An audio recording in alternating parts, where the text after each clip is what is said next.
আমরাও অখণ্ড ভারত চাই, কিন্তু সেটা ইসলামের অখণ্ড ভারত। রাষ্ট্রীয়ভাবে যেমন ভারত চিন্তা লালন করতেছে যে বাংলাদেশের সংখ্যালঘুদের বাঁচাতে হবে, তো বাংলাদেশের রাষ্ট্র একটা বিবৃতি দিতে পারে না যে আমরা তোমাদের দেশের সংখ্যালঘুদের নিয়ে চিন্তিত? এত ভয় কেন? শুধু ডিফেন্সিভ বিবৃতি দিতে হবে না। কিন্তু আপনি এখনই ইন্ডিয়ান মিডিয়া ওপেন করেন, মনে হবে যে বাংলাদেশে একটা হিন্দু হয়তো জীবিত নাই। এত ভয়ঙ্কর জুলুম এবং অত্যাচার চলতেছে বাংলাদেশে, কিন্তু আমরা তো দেখতে পাচ্ছি না। তাদের মিডিয়া সবসময় দেখাচ্ছে যে কিছুই হয়নি, তারপর বলতেছে যে এখানে হিন্দুদের ধ্বংস হয়ে গেল। বাংলাদেশের মিডিয়াগুলো কি করে? বাংলাদেশের মিডিয়াগুলো কি ঘোড়ার ঘাস কাটে? তারা দেখাতে পারে না যে ভারতে মুসলমানদের উপর কি অত্যাচার হচ্ছে, কি জুলুম হচ্ছে? আর বর্তমান বিশ্বের রাজনীতির একটা বড় অংশ ইহুদিরা কন্ট্রোল করে থাকে। বর্তমান বিশ্ব রাজনীতির একটা বড় অংশ। আর ইহুদিদের রাজনীতির মূল ভিত্তিটাই হচ্ছে মায়া কান্না। হলোকাস্ট যে হিটলার ঘটিয়েছিল ইহুদিদেরকে হত্যা করার মাধ্যমে, সেটিকে বিক্রি করে পৃথিবীর ইতিহাসে আর কোনো জাতি, আর কোনো গোত্র এতটা সহানুভূতি, এতটা সহমর্মিতা অর্জন করতে সক্ষম হয়নি যেটা ইহুদি জাতি সক্ষম হয়েছে এই এক ঘটনাকে বিক্রি করে। এবং এটিকে বিক্রি করার জন্য তারা পৃথিবীর সকল media, print media, electric media, অর্থনৈতিক প্রতিষ্ঠান, এগুলোতে তারা খুবই শক্তিশালী। এগুলোকে সারা পৃথিবীব্যাপী তারা কাজে লাগিয়েছে। আমেরিকা মুসলমানের শত্রু হিসেবে ইহুদিকে যতটা না সহযোগিতা করে, তার চেয়ে বেশি সহযোগিতা করে এই মনে করে যে ইহুদিদের সারা পৃথিবীতে থাকার জায়গা নেই, তারা মাজলুম, তাদের একটা থাকার জায়গা দিতে হবে। তো এই সেন্সটা আমেরিকার খ্রিস্টানদের মধ্যে, ইউরোপের খ্রিস্টানদের মধ্যে কে তৈরি করেছে? ইহুদিরাই তৈরি করেছে। এবং ইহুদিদের একই থিওরিতে ইসকন বাংলাদেশকে নিয়ে কাজ করতেছে, সেম থিওরিতে। এবং তাদের চিন্তা চেতনাও, চিন্তা ভাবনাও ইহুদিদের থেকে সরাসরি কপি করা।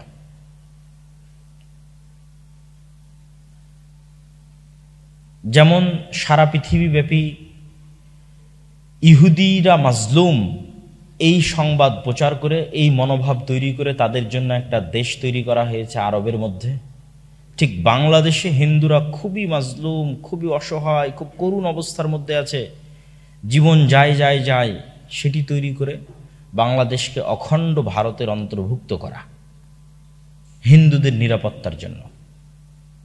একদম সিম্পল এবং অতি সহজ, এবং যেটি আমরা আমাদের চোখের সামনে দেখছি। আমরা দেখছি যে কোথাও কোনো হিন্দু নির্যাতন নাই, কিন্তু আপনি এখনই ইন্ডিয়ান মিডিয়া ওপেন করেন, ভারতের মিডিয়া স্ক্রল করেন, মনে হবে যে বাংলাদেশে একটা হিন্দু হয়তো জীবিত নাই। এত ভয়ঙ্কর জুলুম এবং অত্যাচার চলতেছে বাংলাদেশে, কিন্তু আমরা তো দেখতে পাচ্ছি না। এটা কি বলা হয়? মিডিয়ার পাওয়ার। এবং এটাকে বিক্রি করেই আজ ইসরায়েল সফল, ইহুদিরা সফল, এবং সেটিকে ইসকন বিক্রি করতে চায়।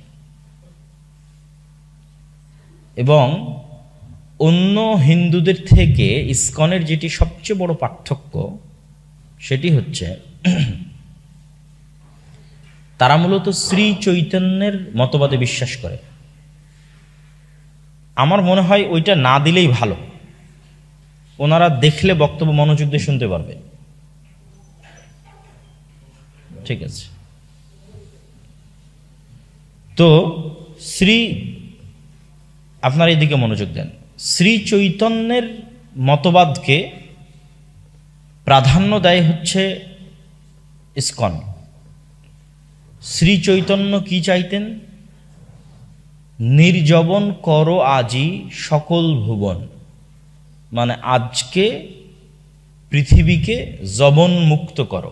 জবন মানে হচ্ছে মুসলমান, পৃথিবীকে মুসলমান মুক্ত করতে হবে।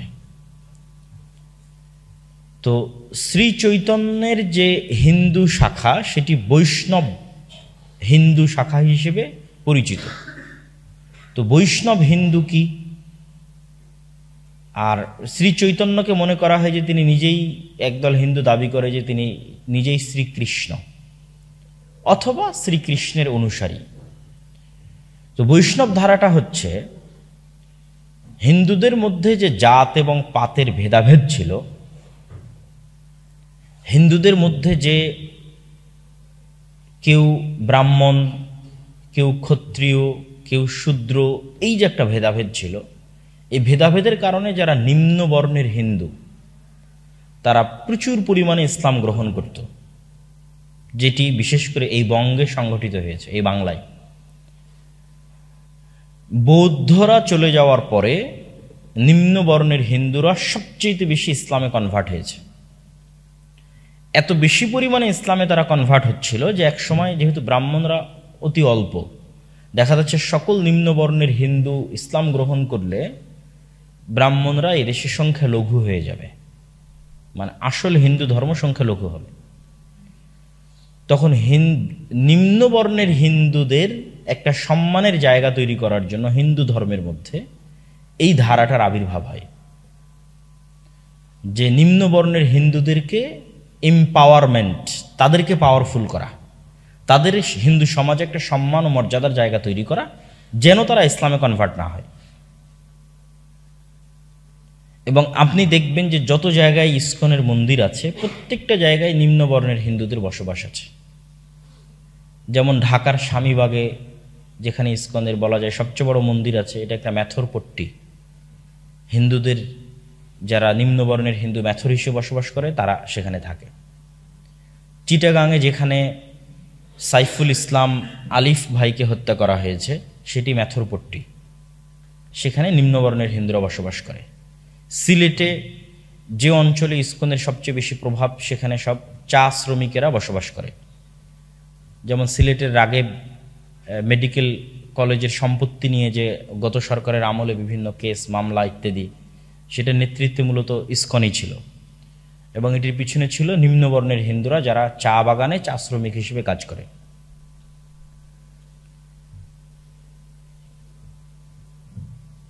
এই নিম্নবর্ণের হিন্দুদেরকে মুসলমানদের এন্ট্রি হিসেবে প্রতিষ্ঠিত করা এবং হিন্দু ধর্মের মধ্যে তাদের একটি এম্পাওয়ারমেন্ট, শক্তিশালীকরণ, আর বাংলাদেশের বিভিন্ন গোয়েন্দা সংস্থার রিপোর্ট অনুযায়ী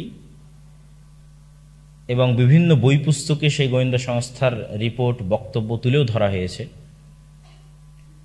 যেখানে এটি উল্লেখিত আছে যে তাদের এটি পরিকল্পনা যে বাংলাদেশের হিন্দুদেরকে মাজলুম দেখানো, দাঙ্গা তৈরি করার মাধ্যমে বাংলাদেশের হিন্দুদেরকে মাজলুম দেখানো।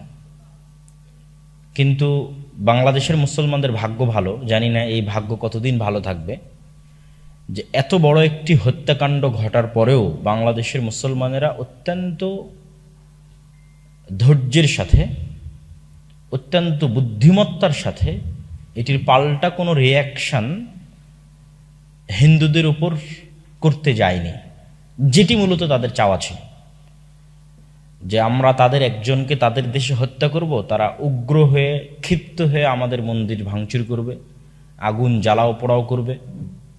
এমনি তো কিছুই হয়নি, সেটি আপনি ভারতের মিডিয়াতে গিয়ে দেখবেন যে মনে হচ্ছে কত না কি হয়ে যাচ্ছে। তো এইরকম একটা সিচুয়েশনে মুসলমানদের টিকে থাকা খুবই কঠিন, যেখানে আপনাকে আপনার পায়ে পাড়া দিয়ে আপনাকে উস্কানোর চেষ্টা করা হচ্ছে, আবার বহির্বিশ্ব থেকে আপনাকে বলা হচ্ছে আপনার এখানে হিন্দুরা মাজলুম, আবার আপনি তাদের কিছু করতেও পারছেন না। আইনগতভাবে যদি কিছু করতে যান তাহলে কি হচ্ছে সেটি তো চোখের সামনে মানুষ দেখছি, যে পুরো রাষ্ট্রযন্ত্র যেখানে অচল, একজন ব্যক্তিকে গ্রেফতার করাও যাবে না, গ্রেফতার করে জেলেও নিয়ে যাওয়া যাবে না, হয়তো সে আইনের ঊর্ধ্বে। রাষ্ট্রযন্ত্র কিভাবে অচল হতে পারে? তো ইসকনের এই চিন্তাধারাটা সরাসরি ইহুদিদের থেকে কপি করা এবং ইহুদিরা আমেরিকায় বসে এটিকে পরিচালিত করে। এই জন্য ডোনাল্ড ট্রাম্প ক্ষমতায় আসার আগেই বাংলাদেশের সংখ্যালঘুদের নির্যাতন নিয়ে তার টুইটারে পোস্ট করেছিল, কেননা সেও এবং তার যে স্টাফগণ আছে তারা ইসকন প্রভাবিত প্রচুর পরিমাণে। তো এই বিষয়ে আমাদের কি করণীয় থাকতে পারে? এই যে আন্তর্জাতিক বিশ্ব রাজনীতির একটা খেলার অন্তর্ভুক্ত হয়ে গেছে বাংলাদেশ এবং বাংলাদেশ নামক এই ছোট্ট ভূখণ্ডটি, সেক্ষেত্রে আমাদের করণীয় কি হতে পারে এবং আমরা কিভাবে আমাদের দেশ ও জাতির স্বাধীনতা সার্বভৌমত্বকে টিকিয়ে রাখব। আমাদের মনে রাখতে হবে যে আপনি যদি একটু 1 মিনিট চোখ বন্ধ করে আপনার আশেপাশের পুরো পৃথিবীটা দেখেন, তাহলে দেখবেন সবাই নিজ নিজ ধর্মের উপরে শতভাগ কট্টর। আপনি ইহুদিদেরকে দেখেন ইসরায়েলে, বা আমেরিকায় গিয়ে দেখেন, ইংল্যান্ডে গিয়ে দেখেন, তারা নিজের ধর্মের উপর শতভাগ কট্টর, নো কম্প্রোমাইজ, এবং বেপরোয়া। আপনি ভারতের হিন্দুদেরকে দেখেন, তারা নিজের দিনের উপর শতভাগ কট্টর, এবং কট্টর পন্থার উপর ভিত্তি করে গত 10 বছর থেকে রাষ্ট্র পরিচালনা করতেছে ভারতে হিন্দুত্ববাদী সরকার। কিন্তু মুসলমানদের কাছে এসে দেখবেন মুসলমানেরা সবচেয়ে কম্প্রোমাইজিং। তাকে 10টা মারলেও সে খুব ভালো শিশু বাচ্চা, তাকে মারার জায়গায় হত্যা করে ফেললেও তারপরেও সে খুব ভালো শিশু বাচ্চা। তথা সারা পৃথিবীতে আপনি যদি মুসলমানদেরকে দেখেন, তারা সবচেয়ে বেশি কম্প্রোমাইজ করে চলতেছে, অথচ তারাই সবচেয়ে বেশি মাজলুম, তারাই সবচেয়ে বেশি অত্যাচারিত। আর যারা জালেম, তারা তাদের দিনের ব্যাপারে কোনো কম্প্রোমাইজ করতেছে না, কিন্তু সে সন্ত্রাসীও হচ্ছে না, সে জঙ্গিও হচ্ছে না। ধরেন আপনি কল্পনা করেন, আজকে বেশি দূরে না, ভারতের মাটিতে মুসলমানেরা এইরকম ভারতের একজন রাষ্ট্রীয় আইনজীবীকে হত্যা করুক দিল্লির হাইকোর্টে। ভারতে কি হতে পারে? 1 মিনিট কল্পনা করেন যে কি হতে পারে যে ভারতের মুসলমানেরা দিল্লির হাইকোর্টে একজন রাষ্ট্রীয় আইনজীবী হিন্দুকে হত্যা করেছে এভাবে। দেখবেন যে আর মুসলমানেরা কি হবে, মুসলমানেরা তখন কি করবে? দেখবেন ভারতের সকল মুসলিম সংগঠন একসাথে এটা নিন্দা বিবৃতি দেওয়ার জায়গা পাবে না যে এই হত্যা সঠিক হয়নি, এভাবে আক্রমণ করতে হয় না। কিন্তু আপনার বাংলাদেশে যে একজন আইনজীবীকে হত্যা করা হলো, কেউ বিবৃতি দিয়েছে? ভারত কোনো বিবৃতি দিয়েছে যে এইভাবে করা ঠিক হয়নি? দেখবেন যে ওই ঘটনা হলে বাংলাদেশও নিন্দা বিবৃতি দিত। ভারতে যদি একজন হিন্দু আইনজীবীকে এভাবে হত্যা করা হতো, বাংলাদেশ বিবৃতি দিত কাজটা মুসলমানেরা ঠিক করেনি। কিন্তু আপনার এখানে যে একজনকে হত্যা করা হলো, ভারত কোনো বিবৃতি দিয়েছে? দেয়নি। তাহলে একজনকে জেলে নিয়ে যাওয়া হয়েছে, তার জন্য বিবৃতি দেওয়ার অভাব নাই ভারতের, কিন্তু একজনকে হত্যা করা হয়েছে তার জন্য কোনো বিবৃতি নাই। মানে মুসলমানের জীবনের মূল্যায়ন আমরাই রাখিনি, একটা মুসলিমের প্রাণের মূল্য আমরা মুসলমানেরাই রাখিনি। এবং আন্তর্জাতিক বিশ্ব আমাদের সাথে কিভাবে ট্রিট করে, আমাদেরকে কিভাবে দেখে, তা আমরা নিজের চোখে বাংলাদেশে বসে দেখতে পাচ্ছি, আমাদের চোখের সামনে ঘটতেছে এগুলো। আমরা জানি না যে এই ধারা কোথায় গিয়ে ঠেকবে, কিন্তু আমি এতটুকু আপনাদেরকে সামারি বলে দিলাম যে মুসলমানেরা যদি বাঁচতে চায়, যে তারা তাদের স্বাধীনতা সার্বভৌমত্ব নিয়ে বাঁচবে, তাহলে আপনি কম্প্রোমাইজ করে বাঁচতে পারবেন না। আপনাকে আপনার দিনের উপর কি হতে হবে? কট্টর হতে হবে। ধরেন ডক্টর মোহাম্মদ ইউনূস বলতেই আছে আমি অনেক বড় সেকুলার, আমি অনেক বড় লিবারেল, আমি এই সেই, আমি উদার ইত্যাদি।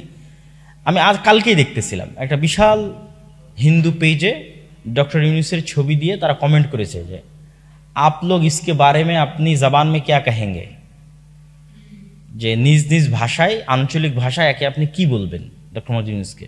তো নিচে হিন্দুরা সিরিয়ালে গালি, মানে তাদের নিকৃষ্ট যত ভাষায় গালি থাকতে পারে প্রত্যেকটা ভাষায় গালির পর গালি, গালির পর গালি। তো ডক্টর ইউনূস তো হাজার লিবারেল হয়েও তার কাছে ভালো হতে পারবে না। সে তো তাকে মুসলিম হিসেবে দেখবে এবং মুসলিম হিসেবে দেখে তাকে কতটা ছোট করা যায় তার চেষ্টা করবে। আপনি যতই পৃথিবীর কাছে সাধু সাজতে চান, পৃথিবী আপনার সাধুতা গ্রহণ করবে না। কিন্তু পৃথিবী তো তার নিজের দিনের উপর, নিজ নিজ ভ্রান্ত দিনের উপর কট্টর হচ্ছে। তা আপনি কেন এত ভয় পাচ্ছেন? আপনি কেন এত কম্প্রোমাইজ করতেছেন? আপনিও নিজের দিনের উপর কট্টর হন, আপনার স্বাধীনতা স্থায়িত্ব রূপ লাভ করবে। হয়তো রিস্ক বেশি, রক্ত বেশি, কিন্তু এর মধ্যে যে স্বাধীনতা আছে, এই স্বাধীনতা ইনার পিস, মানে অভ্যন্তরীণ শান্তি পাবেন। আর আপনি এখন এত ডুয়েল রোল প্লে করতেছেন, ভিতরে ভিতরে কষ্ট পাচ্ছেন, আবার বাইরে বাইরে বলতে হচ্ছে যে না আমরা এটার সাথে না, আমরা অমুক তুমুক ইত্যাদি, কিন্তু পৃথিবী আপনাকে বিশ্বাস করতেছে না। কত করুণ এবং কত কঠিন অবস্থা। তো এই জন্য আমি পৃথিবীকে আপনি ছোট্ট সংক্ষিপ্ত চোখে দেখলে দেখবেন, আমরা মুসলমানেরা যদি বাঁচতে চাই আমাদেরকে আমাদের দ্বীনের উপর উইদাউট এনি কম্প্রোমাইজ কঠোর হতে হবে, আমাদের নবীর সুন্নতের উপর কঠোর হতে হবে, আমাদের দ্বীনের আদর্শের উপর কঠোর হতে হবে, এবং এটির সাথে কোনো ছাড় দেওয়া যাবে না। এটির মধ্যেই এই জাতির স্বাধীনতা, সার্বভৌমত্ব নিহিত আছে। আর আমাদের স্বপ্ন থাকতে হবে বড়, স্বপ্ন থাকতে হবে উঁচু। স্বপ্ন দেখতে শিখলে তার ধারে কাছে আপনি যাবেন। আপনি সূর্যে যেতে চাইলে চন্দ্র পর্যন্ত যাবেন, মঙ্গলে যেতে চাইলে চন্দ্র পর্যন্ত যাবেন, আর চন্দ্রে যেতে চাইলে হয়তো মহাকাশ স্টেশন পর্যন্ত যাবেন, আর মহাকাশ স্টেশন পর্যন্ত যেতে চাইলে হয়তো জাস্ট আকাশে উঠতেই পারবেন। তো আমাদের স্বপ্ন হতে হবে বড়। 1947-এ যখন বাংলাদেশ বা ভারত বিভক্ত হয় তখন কি ঘটেছিল? তখন সংঘটিত হয়েছিল হিজরত। বাংলাদেশের বিহারিরা মূলত মুহাজির, যতগুলো বিহারি ক্যাম্প আছে মিরপুর, মোহাম্মদপুরে, তারপরে সৈয়দপুরে, তারা হচ্ছে মুহাজির। মুহাজির মানে তাদের আসলে বাপদাদার বাড়ি বাংলাদেশে না, তাদের বাপদাদার বাড়ি ভারতের বিহারে, পশ্চিমবঙ্গে, ঝাড়খণ্ডে, ঠিক আছে, ইত্যাদি অঞ্চলে, আসামে। কিন্তু মুসলমানদের জন্য একটা আলাদা রাষ্ট্র হচ্ছে এই মনে করে তারা ভারত থেকে হিজরত করেছিল। তো এই মুহাজিরদের পরিমাণ বাংলাদেশে যা, তার চেয়ে কয়েক হাজার গুণ বেশি ওই পাকিস্তানে, পশ্চিম পাকিস্তান, ওয়েস্ট পাকিস্তান, যেটা এখন পাকিস্তান। সেখানে পাঞ্জাব থেকে এবং মূল দিল্লি থেকে এবং উত্তরপ্রদেশ থেকে লক্ষ লক্ষ মুসলমান হিজরত করেছে। তাহলে ঠিক যেমন মক্কা থেকে মুসলমানেরা হিজরত করেছিল কোথায়? মদিনায়। তো মদিনায় হিজরত করার পর মক্কাতে কিছু মুসলমান ছিল না? ছিল না, ছিল। সব মুসলমানই তার হিজরত করে আসতে পারেনি। তো সেই সমস্ত মুসলমানদেরকে মক্কার কুফফারদের অত্যাচার, জুলুম থেকে রক্ষা করার দায়িত্ব কি মদিনার মুসলমানদের ছিল না? মদিনার মুসলমানেরা যদি মনে করে আমরা হিজরত করে আমাদের জীবন বাঁচিয়ে নিয়েছি, অতএব এই পর্যন্তই সীমাবদ্ধ, তাহলে এটা ভিশনারি লিডারশিপ হলো না। আমাদের নবী মুহাম্মদ সাল্লাল্লাহু আলাইহি ওয়াসাল্লাম ভিশনারি লিডার ছিলেন। আমি মক্কা থেকে পালিয়ে আমার জীবন বাঁচিয়েছি তার মানে এই নয় যে মক্কায় আর ফিরে আসবো না। মক্কা থেকে পালিয়ে আমার জীবন বাঁচিয়েছি, কিন্তু মক্কায় এখনো মুসলমান করবে, তাদের জীবন ও নিরাপত্তার দায়িত্ব আমাদের, অতএব সে মক্কাকে আমার বিজয় করতেই হবে। তো 47-এ মুসলমানেরা ভারত ছেড়েছে, তার মানে কি ভারতে আর মুসলমান নাই? আছে না নাই? আছে। এবং এটি ফ্যাক্ট যে বাংলাদেশ এবং পাকিস্তানের সংখ্যালঘুরা যেই মর্যাদা এবং সম্মানের সাথে থাকে, তার ন্যূনতম চুল পরিমাণ সম্মান এবং মর্যাদা ভারতের মুসলমানেরা পায় না। আমি নিজে ভারতে গেছি, মুসলমানদের অবস্থা দেখেছি, এবং আপনারা তো অনলাইন, ইলেকট্রনিক্স, প্রিন্ট মিডিয়া সব জায়গায় লক্ষ্য করছেন। বাবরি মসজিদকে অনেক আগে ধ্বংস করে দেওয়া হয়েছে এবং সেখানে রাম মন্দির তৈরি হয়েছে, এবং প্রত্যেক দিন মুসলমানদের যে কোনো স্থাপনার উপর অভিযোগ উত্থাপিত হয় যে এখানে নাকি মন্দির ছিল, অতএব এটিকে ভেঙে দিতে হবে। বানারস শহরে আমরা একটা মসজিদে গেছিলাম, জ্ঞানওয়াপি মসজিদ, ওইটা তো এখন সালাত বন্ধ আছে, ওই সময় সালাত আদায় হতো যখন আমরা গেছিলাম। বানারসের পাশে কাশী, মথুরা, এগুলোর ঈদগাহ এবং মসজিদ, আরো অসংখ্য জুলম এবং অত্যাচার, সেটি বলতে চাচ্ছি না। তো আপনারা হিজরত করে 47-এ ভারতের মুসলমানেরা হিজরত করে পাকিস্তান এবং বাংলাদেশে চলে আসলো, তার মানে পাকিস্তান এবং বাংলাদেশের মুসলমানেরা যদি মনে করে যে আমি নিজে ভালো আছি, এই পর্যন্তই শেষ, এর চেয়ে বড় মুনাফিকি পৃথিবীতে হতে পারে না। কিন্তু এই মুনাফিকি পাকিস্তান এবং বাংলাদেশের মুসলমানেরা করেছে। তারা শুধু তাদের স্বার্থ পর্যন্ত সীমাবদ্ধ থেকেছে। কিন্তু তোমরা যে মক্কা থেকে হিজরত করে মদিনায় আসলে, তো মক্কার মুসলমানদেরকে হেফাজত করতে হবে না? তো তোমরা ভারত থেকে হিজরত করে, ভারত থেকে বিচ্ছিন্ন হয়ে বাংলাদেশ এবং পাকিস্তান নামে রাষ্ট্র তৈরি করলে ভারতের মুসলমানদের রক্ষা করবে কে? ভারতের মুসলমানদের রক্ষা করার জিম্মেদারি এবং চিন্তা চেতনা যতদিন না বাংলাদেশ এবং পাকিস্তানের মুসলমানেরা তাদের মাথায় লালন না করবে, ততদিন আল্লাহর পক্ষ থেকে রহমত এবং বরকত হবে না। এটা অনেক বড় মুনাফিক ইতিহাসের সাথে। তাহলে আমাদের দেশে তো আমরা দেখতে পাচ্ছি কোনো হিন্দুর অত্যাচার হচ্ছে না এবং হিন্দুরা আমাদের কাছে নিরাপদ, কিন্তু আমরা তো এটা জানি যে আমাদের মুসলিম ভাইরা ভারতে মাজলুম। তাহলে তাদেরকে উদ্ধার করার জন্য আমাদের মাথায় চিন্তা থাকতে হবে না হবে না বলেন? হবে। আপনি যখন চিন্তা ওইটা করবেন, অটোমেটিক আপনার বাংলাদেশ স্বাধীন থাকবে। আর যখন আপনি চিন্তা করবেন যে আমি শুধু আমার বাংলাদেশ বাঁচাবো, তো বাঁচাতে বাঁচাতেই দিন শেষ হয়ে যাবে। আপনাকে চিন্তা এটা করতে হবে না যে বাংলাদেশ বাঁচাবো, আপনাকে চিন্তা করতে হবে ভারতের মুসলমানদের বাঁচাবো। এটাই হচ্ছে ভিশনারি লিডারশিপ। অতএব বাংলাদেশের প্রত্যেকটা মুসলমানের সন্তানকে এই চিন্তা লালন করতে হবে এই সমস্যা থেকে বাঁচতে, যেই সমস্যা এখন বাংলাদেশ পড়তেছে। এই সমস্যা থেকে বাঁচতে বাংলাদেশের প্রত্যেক মুসলমানের সন্তানের স্বপ্ন রাখতে হবে যে তারা কোনো না কোনো একদিন ভারতের মুসলমানদের রক্ষা করবে। বলেন ইনশাআল্লাহ।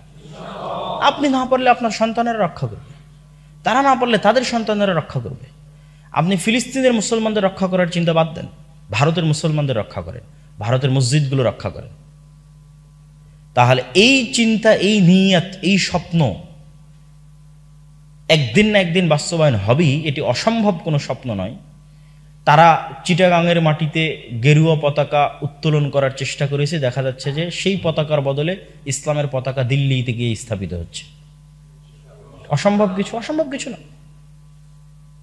তারা যে আগুন চট্টগ্রামে জ্বালানোর চেষ্টা করেছে, সেই আগুনে তাদের দেশি চূর্ণ বিচূর্ণ এবং ছারখার হয়ে যাচ্ছে এবং ইসলামের পতাকা তাদের ওখানে উড্ডয়ন হচ্ছে। এটা অসম্ভব কিছু না। তারা যেমন এই ভিশনারি স্বপ্ন দেখে, ওই ভিশনারি স্বপ্নের বিপরীতে আপনি বাঁচতে চাইলে, মানে তারা কি ভিশনারি স্বপ্ন দেখে? তারা ভিশনারি স্বপ্ন দেখে অখণ্ড ভারত। আর আমরা মুসলমানেরা অখণ্ড ভারত থিওরির বিরুদ্ধে লড়াই করি কি বলে, যে না আমার বাংলাদেশ না, অখণ্ড ভারত থিওরির বিরুদ্ধে আমাদের লড়াই করতে হবে। আমরাও অখণ্ড ভারত চাই, কিন্তু সেটা ইসলামের অখণ্ড ভারত। ইসলামের অখণ্ড ভারত ছিল না, ইসলামের অখণ্ড ভারত ছিল। 190 বছর 200 বছর মুসলমানেরা ব্রিটিশদের বিরুদ্ধে রক্ত দিয়েছে। কয়টা হিন্দু ব্রিটিশদের বিরুদ্ধে যুদ্ধ করেছে? তারা যে আজকে ভারতের স্বাধীনতা ভোগ করতেছে, এই ভারতের 47-এর স্বাধীনতার পিছনে মুসলমানদের রক্ত আছে। তাহলে আমাদের ভিশনারি লিডারকে বাংলাদেশ বাঁচাতে চাই না, আমিও অখণ্ড ভারত প্রতিষ্ঠা করতে চাই, কিন্তু সে অখণ্ড ভারত ইসলামের অখণ্ড ভারত। তারা চায় হিন্দুত্ববাদের অখণ্ড ভারত, আমরা চাই ইসলামের অখণ্ড ভারত। এই স্বপ্ন যেদিন আপনাদের অন্তরে লালিত হবে, আপনাদের পরবর্তী প্রজন্মের অন্তরে লালিত হবে, বাংলাদেশের পরাধীন হওয়ার চিন্তা বহু দূরের কথা, বিজয় আপনাদের অতি সন্নিকটে আসবে, অতি সামনে চলে আসবে। কিন্তু এই চিন্তা থাকতে হবে, এবং এই চিন্তা শুধু ব্যক্তিগত না, রাষ্ট্রীয়ভাবে থাকতে হবে। রাষ্ট্রীয়ভাবে যেমন ভারত চিন্তা লালন করতেছে যে বাংলাদেশের সংখ্যালঘুদের বাঁচাতে হবে, তো বাংলাদেশের রাষ্ট্র একটা বিবৃতি দিতে পারে না যে আমরা তোমাদের দেশের সংখ্যালঘুদের নিয়ে চিন্তিত? এত ভয় কেন? শুধু ডিফেন্সিভ বিবৃতি দিতে হবে না, তারা যদি এক ধাপ আগিয়ে বিবৃতি দিতে পারে যে বাংলাদেশের সংখ্যালঘুদের নিয়ে আমরা চিন্তিত, বাংলাদেশকেও বলা উচিত যে আমরা ভারতের মধ্যে সংখ্যালঘুদের নিয়ে চিন্তিত, এবং ভারতের অভ্যন্তরের মুসলমানদের নিরাপত্তার আমরা জোর দাবি জানাচ্ছি। বলতে হবে, তাহলেই আপনি তাদের সাথে ফাইট করতে পারবেন, তাদের মিডিয়ার সাথে ফাইট করতে পারবেন। তাদের মিডিয়া সবসময় দেখাচ্ছে যে কিছুই হয়নি, তারপর বলতেছে যে এখানে হিন্দুদের ধ্বংস হয়ে গেল। বাংলাদেশের মিডিয়াগুলো কি করে? বাংলাদেশের মিডিয়াগুলো কি ঘোড়ার ঘাস কাটে? তারা দেখাতে পারে না যে ভারতে মুসলমানদের উপর কি অত্যাচার হচ্ছে, কি জুলুম হচ্ছে? সম্মানিত উপস্থিতি, তো আল্লাহ সুবহানাহু ওয়া তাআলা, আমি যেহেতু বের হয়ে যাব, আমার আবার ঢাকায় ফিরতে হবে, আল্লাহ সুবহানাহু ওয়া তাআলা আমাদের এই মাতৃভূমিকে হেফাজত করুক, সংরক্ষণ করুক, আল্লাহুম্মা আমিন। এবং এটি থেকে বাঁচার যে দিক নির্দেশনা, সেই দিক নির্দেশনার যদি সামারি করি, তাহলে সামারি করলে আরও আগে যে বক্তব্যগুলো আমি দিয়েছি সেগুলোর সাথে সম্পৃক্ত রেখে যদি সামারি করি, তাহলে আমাদের 1 নম্বরে আসতে হবে যে আমাদের আশেপাশে সবাই নিজ নিজ দিনের উপর কট্টর হচ্ছে। আমি কম্প্রোমাইজ করলে আমি হারিয়ে যাব। আমিও যদি আমার নিজের দিনের উপর কট্টর হয়ে আমি টিকে থাকবো, তারা টিকে থাকবে, আমিও টিকে থাকবো। তাদের যে ভিশনারি লিডারশিপ, সেই ভিশনারি লক্ষ্য উদ্দেশ্যের বিপরীতে আমি যদি সংকীর্ণ লক্ষ্য উদ্দেশ্য করি, আমি হারিয়ে যাব। তার লক্ষ্য উদ্দেশ্য অখণ্ড ভারত, আমার লক্ষ্য উদ্দেশ্য বাংলাদেশ, আমি টিকতে পারবো না। তার লক্ষ্য উদ্দেশ্য অখণ্ড ভারত, আমারও লক্ষ্য উদ্দেশ্য অখণ্ড ভারত, তাহলে আমি তার সাথে টিকতে পারবো। তাহলে তার বিবৃতির বিপরীতে আমার বিবৃতি দিতে পারবো। তাদের মিডিয়ার বিপরীতে আমাদের মিডিয়া কাজ করতে পারবে। না হলে দেখবেন যে সবাই শুধু ডিফেন্সে আছে, রাষ্ট্র ডিফেন্সে, মিডিয়া ডিফেন্সে। ডিফেন্সে খেললে খেলা জমে না। অতএব আপনারও লিডারশিপ ভিশনারি হতে হবে। আমরা অখণ্ড ভারত চাই, মুসলমানদের অখণ্ড ভারত চাই, ইসলামের অখণ্ড ভারত চাই। আর তৃতীয়ত, কলোনিয়াল মাইন্ড সেট আপ, গোলামি, এগুলো আগের বহু বক্তব্য আমি বলেছি। কলোনিয়াল গোলামির মাইন্ড সেট আপ থেকে বেরিয়ে আসতে হবে। মুসলমানদের শক্তিশালী প্রতিষ্ঠান থাকতে হবে, শক্তিশালী মিডিয়া, শক্তিশালী অর্থনৈতিক প্রতিষ্ঠান, এগুলো থাকতে হবে। আর ইসকনের বিষয়ে সামারি বক্তব্য হচ্ছে, তারা হিন্দুদেরকে অত্যাচারিত দেখিয়ে সেই ট্রাম্প কার্ড ইউজ করে, ঠিক যেভাবে ইহুদিরা তাদেরকে অত্যাচারিত দেখিয়ে ইসরায়েল রাষ্ট্র প্রতিষ্ঠা করেছে, এখানে হিন্দুদেরকে অত্যাচারিত দেখিয়ে অখণ্ড ভারত প্রতিষ্ঠা করা হবে। তো আমরা যেমন অন্যের উপর অত্যাচার করব না, এটা আমাকে আলাদা করে বলার দরকার নেই, কেন আমার দিন এটা সাপোর্ট করে না। আমার দিনে স্পষ্ট বলা আছে যে তুমি আরেকজনের প্রতিপালককে গালি দিও না, তাহলে সে তোমার আল্লাহকে গালি দিবে। আমরা কখনোই ধর্মের কারণে কোনো মানুষের উপর হাত উত্তোলন করতে পারি না, কোনো মানুষকে আক্রমণও করতে পারি না, মারতেও পারি না। আমার ধর্মই এটাতে বাধা দেয়। তো আলহামদুলিল্লাহ বাংলাদেশের মুসলমানেরা এবং আলেম সমাজ সেই ধারা অব্যাহত রেখেছে, এবং এই ধৈর্যটা ধরে রেখে, এই হিকমাটা অবলম্বন করে জাস্ট লক্ষ্য উদ্দেশ্য পরিবর্তন করতে হবে। ভিশনারি লক্ষ্য উদ্দেশ্য, বাংলাদেশকে বাঁচানো নয়, ভারতের মুসলমানদেরকে বাঁচাতে হবে। বাংলাদেশের মসজিদ বাঁচানো নয়, ভারতের মসজিদ বাঁচাতে হবে। ভারতের মুসলমানদের বাঁচাতে হবে, ভারতের মসজিদ বাঁচাতে হবে। এই লক্ষ্য উদ্দেশ্য নিয়ে সামনে আগাতে হবে। আল্লাহ সুবহানাহু ওয়া তাআলা এই লক্ষ্য উদ্দেশ্যকে কবুল করবে এবং বরকত দেবে। আল্লাহুম্মা আমিন। বিশ্ব রাজনীতি বলতে আসলে কি বোঝায়? রাজনীতি বলতে বা কি বোঝায়, এবং ইসলামে রাজনীতি আছে না নাই? রাজনীতির সন্ধি বিচ্ছেদ করলে দেখা যায় যে রাজার নীতিকেই মূলত রাজনীতি বলা হয়, যাকে পারিভাষিক অর্থে রাষ্ট্র পরিচালনার নীতি বা রাষ্ট্র পরিচালনার নীতি নিয়ে যে আলোচনা সমালোচনা, সেটি রাজনীতি। বাংলাদেশ নামক এই রাষ্ট্রটি কিভাবে চলবে তা নিয়ে আলোচনা সমালোচনা, এটা বাংলাদেশের রাজনীতি। পৃথিবীর যে পরিচালিত হচ্ছে এই পরিচালনার নীতি নিয়ে আলোচনা সমালোচনা পৃথিবীর রাজনীতি। রাজনীতিকে কেন্দ্র করে ক্ষমতা ঘূর্ণায়মান হয়, ঘুরতে থাকে। তো ইসলামের রাজনৈতিক দৃষ্টিভঙ্গি সম্পূর্ণ ভিন্ন। ঠিক সেরকম প্রত্যেকটা তন্ত্র মন্ত্র দল সংগঠনের রাজনৈতিক দৃষ্টিভঙ্গি ভিন্ন হতে পারে। ইসলামের রাজনৈতিক দৃষ্টিভঙ্গি একটি আয়াতের মধ্যে সীমাবদ্ধ। কুলিল্লাহুম্মা মালিকাল মুলকি তুতিল মুলকা মান তাশা ওয়া তানজিউল মুলকা মিম্মান তাশা ওয়া তুযিল্লু মান তাশা ওয়া তুইজ্জু মান তাশা বিয়াদিকাল খায়র। যে হে আল্লাহ, আপনি যাকে চান, যাকে ইচ্ছা রাষ্ট্র ক্ষমতার অধিকারী করতে পারেন, আর যাকে ইচ্ছা তার নিকট থেকে রাষ্ট্র ক্ষমতা ছিনিয়ে নিতে পারেন। আরবি শব্দ নাযা, তানজিউল মুলক। নাজাকের যদি শাব্দিক অনুবাদ করা হয়, তাহলে কোনো গরম লোহাকে যদি আমরা চট বা ছালার মধ্যে ধরি বা এরকম ফোমের মধ্যে ধরি, এভাবে রডকে যদি টান দিয়ে বের করি গরম লোহাকে, তাহলে যেভাবে ছাল বাকলা ছিলে যাবে চট বা ছালার, এইটাকে আরবিতে বলা হয় নাজা। যে আল্লাহ এইভাবে ক্ষমতা ছিনিয়ে নেয়, যেটা আপনারা দেখেছেন, এই প্রজন্ম যেটা চোখের সামনে দেখলো।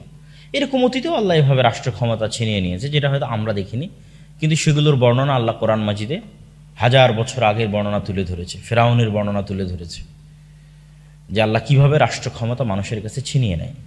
তো ইসলামের রাজনীতির মূল ভিত্তি হচ্ছে সকল রাষ্ট্রীয় ক্ষমতার একচ্ছত্র এবং স্থায়ী মালিককে আল্লাহ সুবহানাহু ওয়া তাআলা, আর বাকি যারাই আসতেছে তারা ক্ষণস্থায়ী। যেমন কেউ 16 বছর ছিল, এখন যারা আছে তারাও কিছুদিন থাকবে, তারপরে যারা আসবে তারাও কিছুদিন থাকবে। আবার এই ঢাকার ইতিহাসই কয়েক হাজার বছর, মানে কয়েক হাজার বছরে এখানে কত শত রাষ্ট্র ক্ষমতার পালাবদল ঘটেছে। কিন্তু স্থায়ীভাবে ক্ষমতা কার হাতে আছে? আল্লাহর হাতে। তো আল্লাহ সুবহানাহু তাআলা কেন্দ্রিক যে রাজনীতি, সেটি হচ্ছে ইসলামের রাজনীতি। আর আল্লাহ সুবহানাহু তাআলার বাইরে গিয়ে যত রাজনীতি আছে সেগুলো বিভিন্ন স্বার্থকে হাসিল করার জন্য রাজনীতি। তো আল্লাহ সুবহানাহু তাআলা কেন্দ্রিক রাজনীতির মূল চাওয়া কি? আল্লাহ সুবহানাহু তাআলা যা চান তাই। আল্লাহ সুবহানাহু তাআলা কি চান? আল্লাহ সুবহানাহু তাআলা চান যে এই পৃথিবীতে শান্তি, নিরাপত্তা, ন্যায় পরায়ণতা, ন্যায় বিচার বিরাজ করুক। এটি হচ্ছে প্রথম চাওয়া। এই জন্য ইসলামে সবচেয়ে দামি হচ্ছে মানুষের জীবন। সকল হালাল হারাম হতে পারে জীবন বাঁচাতে, সকল হারাম হালাল হতে পারে জীবন বাঁচাতে। জীবন বাঁচানোর চাইতে দামি কিছু ইসলামে নাই। তো জীবন বাঁচানোর ক্ষেত্রে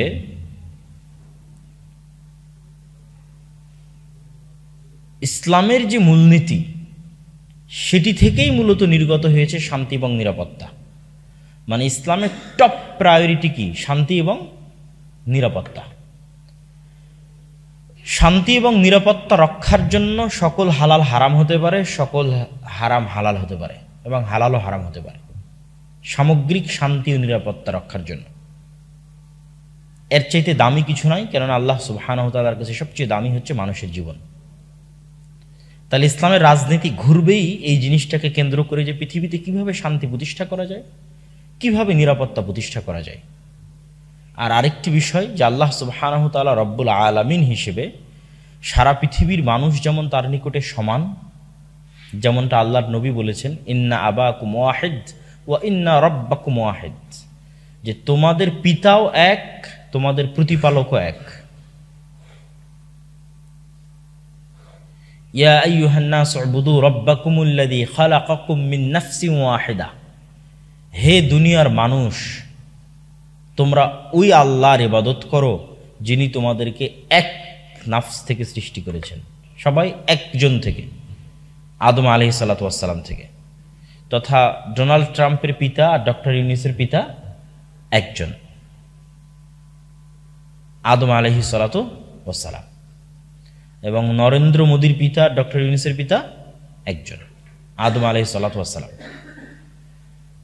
তো আল্লাহ সুবহানাহু তাআলার কাছে যেমন সবাই সমান, তিনি মানুষের রং, চেহারা, গোত্র, বর্ণ কোনো কিছুর ভিত্তিতে সিদ্ধান্ত গ্রহণ করেন না, বরং তিনি সিদ্ধান্ত গ্রহণ করেন ন্যায়ের সাথে, ইনসাফের সাথে। তো আল্লাহও চান তারাই রাষ্ট্র ক্ষমতার অধিকারী হোক যারা এই ন্যায়নিষ্ঠা পৃথিবীতে প্রতিষ্ঠা বা ধরে রাখতে পারবে, এই ন্যায় বিচারের ধারাটা পৃথিবীতে ধরে রাখতে পারবে। তাহলে ইসলামের রাজনীতি কি? ইসলামের বিশ্ব রাজনীতি হচ্ছে আল্লাহ সুবহানাহু ওয়া তাআলা কেন্দ্রিক। আর আল্লাহ সুবহানাহু ওয়া তাআলাই হচ্ছেন একচ্ছত্র ক্ষমতা ও আধিপত্যের মালিক এবং স্থায়ী ক্ষমতার মালিক। আর আমরা যারা রাজনীতি যদি করতে চাই আল্লাহর সন্তুষ্টির জন্য, তাহলে আমাদের চাওয়া হতে হবে ওইটি যেটি আল্লাহ সুবহানাহু ওয়া তাআলার চাওয়া। আল্লাহ সুবহানাহু ওয়া তাআলার চাওয়া কি? শান্তি, নিরাপত্তা, ন্যায় বিচার পৃথিবীতে প্রতিষ্ঠিত হয় সামগ্রিকভাবে। এই জন্য ইসলাম কখনোই শুধু মুসলমানদের উপকারী নয়, ইসলাম একটা হিন্দুর জন্য উপকারী,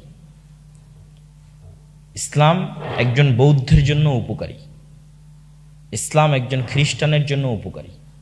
সামাজিক, রাষ্ট্রীয়, অর্থনৈতিক সকল ক্ষেত্রে সবচেয়ে বেশি উপকারী ইসলাম। কেন? ইসলাম মূলত আল্লাহ সুবহানাহু ওয়া তাআলার বিধান, সৃষ্টিকর্তার বিধান, আর সৃষ্টিকর্তার কাছে সকলেই সমান।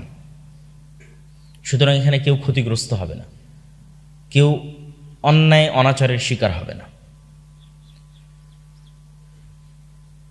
আর এই ইসলামের বাইরে গিয়ে যত ধরনের রাজনীতি পৃথিবীতে প্রতিষ্ঠিত করা হয়েছে সেগুলো মানুষের স্বার্থ হাসিলের জন্য। ব্যক্তি স্বার্থ হতে পারে, দেশের স্বার্থ হতে পারে, দলের স্বার্থ হতে পারে। গণতন্ত্র বলেন, তারপরে হচ্ছে ধর্মনিরপেক্ষ মতবাদ বলেন, সেকুলারিজম বলেন, লিবারালিজম বলেন, ঠিক আছে, যত ধরনের তন্ত্র মন্ত্র চেতনা পৃথিবীতে বিরাজমান তার প্রত্যেকটা ইসলাম যেন রাজনৈতিকভাবে শক্তিশালী না হয় এই জন্য তৈরি করা। এই থিওরিগুলোকে সেই জন্য প্রতিষ্ঠিত করা হয়েছে।